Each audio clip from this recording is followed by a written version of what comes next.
What's up, guys? It's Caleb coming at you with another Sometimes Devo. Today we are in Ecclesiastes chapter 2. So let me grab my Bible here. And there are three main topics in Ecclesiastes chapter 2, but we're going to start with the first one, which is on verse 1, and it's pleasures are meaningless. So it says, I thought in my heart, come now, I will test you with pleasure, to find out what is good, but that also proved to be meaningless. Laughter, I said, is foolish, and what does pleasure accomplish? I tried cheering myself with wine and embracing folly, my mind still guiding me with wisdom.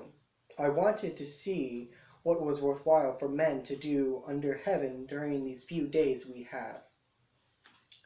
I undertook great projects. I built houses for myself and planted vineyards. I made gardens and parks and planted all kinds of fruit trees in them.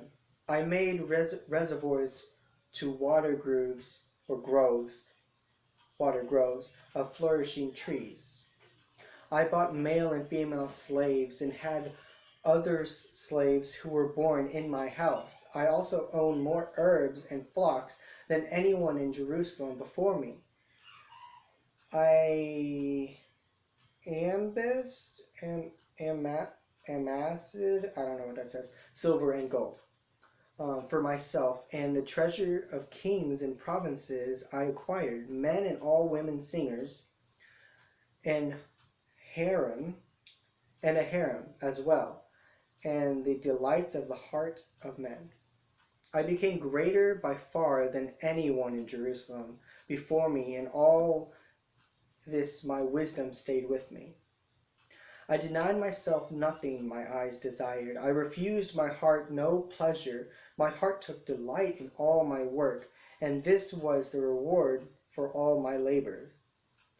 Yet, when I surveyed all that my hands had done, and I was toiled to achieve, everything was meaningless, a chasing after the wind. Nothing was gained under the sun. So, at the beginning, he's saying, I'm going to test what is good and what is not so good.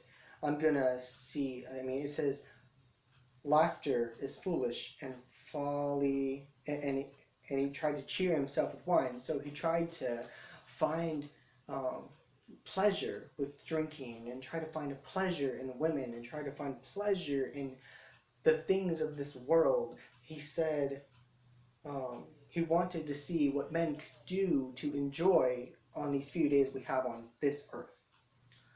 It says he undertook great projects, and he had trees and parks and water reservoirs, reservoirs for water grooves. And he had a lot of slaves, and back in those days, slaves were the thing. Nowadays, slavery is not good. Nowadays, slavery would be like an employer or an employee, to where we get paid and we work. But back in those days, it's the same thing, but they were called slaves, which we call workers in today's world. And he was richer than anyone ever before him in Jerusalem, and anyone right now in Jerusalem, which is where he lived. And he said, after everything he had done, he surveyed all of his projects, everything he acquired, everything he tested, and it proved to be meaningless, a chasing after wind. And nothing that he did was gained under the sun. Meaning it wasn't everlasting, so it's meaningless. It's a chasing after the wind. It could be stripped away from us at any point in given time. So now we're going to start on the second, what would you call it? What did I call it earlier? Second topic. This one says, wisdom and folly are meaningless. Then I turned my thoughts to consider wisdom, and also madness and folly.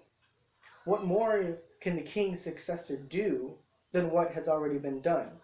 I saw that wisdom is better than folly, just as light is better than dark. The wise man, his eyes in his head, while the fool walks in the dark. But I came to realize that the same fate overtakes them both. Then I thought in my heart, the fate of the fool will overtake me also. What then do I gain by being wise? I said in my heart, this too is meaningless, for the wise man is like a fool, will not be long remembered. In the days to come, both will be forgotten. Like the fool, the wise man must die. Too must die as well. And so that's the next section, topic, subject. And so he's saying he turned to consider wisdom and to consider folly. So he looked back again, on what he did and what he tried and what he accomplished. And he said, what more can a king's successor do than what has already been done? And so the king's successor cannot overtake the king. A way to look at that is you and me as Christians. We have a king of all kings, and that is Jesus Christ. And we cannot overtake him. We are his successor. We are his disciples. We are his ambassadors. We're his messengers, whatever you want to call yourselves, his followers. But we are successors, and so we get into leadership positions, but we cannot overdo what Jesus did. You can try, but I don't suggest it, because it says right here, you can't do it.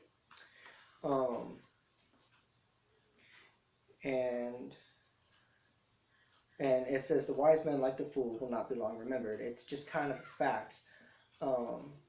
There are certain people who stand out in history, either for really good or really bad, but eventually they will be forgotten. And so now we're going to hit the last subject topic, and it's toil is meaningless. So it says in verse 17, so I hated life, because the work that is done under the sun was grievous to me. All of it is meaningless, a chasing after the wind. I hated all the things I had toiled for under the sun, but I must leave them to the one who comes after me, and who knows whether he will be a wise man or a fool. Yet he will have control over all the work into which I have control over, all the work into which I have poured my effort and skill under the sun. This too is meaningless. So my heart began to despair over all of my toilsome labor under the sun. For the man may do this work with wisdom, knowledge, and skill, and then must leave all he owns to someone who has not worked for it. This too is meaningless and a great misfortune. What does a man get for all the toil and anxious striving in which he labors under the sun? All his days his work is pain and grief. Even at night his mind does not rest. This too is meaningless. A man can do nothing better than eat and drink and find satisfaction in his work. This too, I see, is from the hand of God. For without him, who can eat or find enjoyment? To the man who pleases him, God gives wisdom, knowledge, and happiness. But to the sinner, he gives a task gathering and storing up wealth. To hand it over to the one who pleases God, this too is meaningless, a chasing after the wind.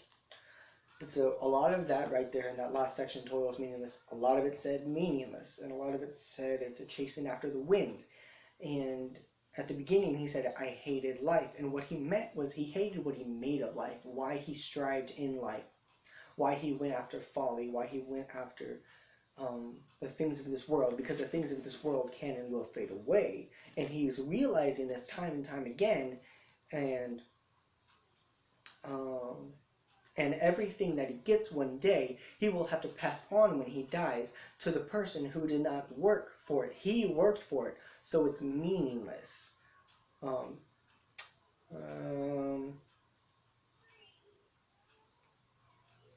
That's pretty much everything that says right there, is that the work we do is in the end meaningless unless the work is for the kingdom of God. And then it is not meaningless. And so, as usual, highlighting, marking in your journal, your diary, however you want to put it. And as usual, you can do what you want, and I will say what I'm going to do.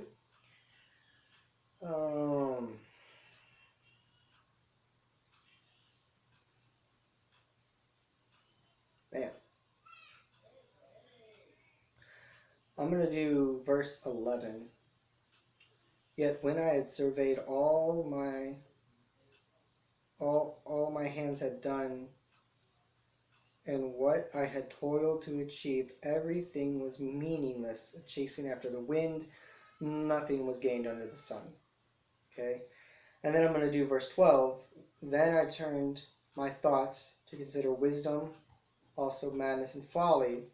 What more can the king's successor do than what has already been done? And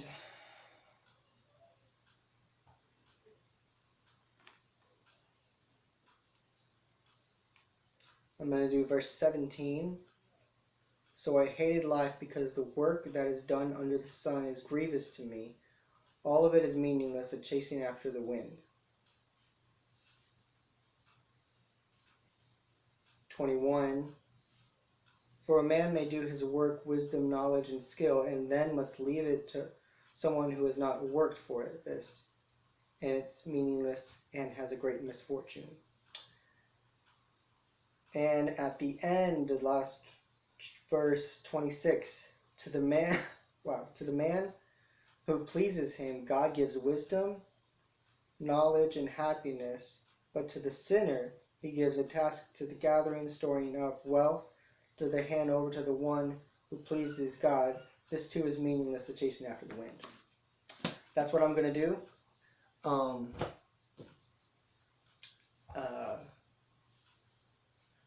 Yeah, I think that is it. Next Sunday, we will have the last part of Proverbs chapter 3 and part 3. And so then after that, we will do something else in Proverbs, I'm pretty sure. And so, yeah, Jesus today, Jesus tomorrow, Jesus forever. Have fun and always smile. See you guys.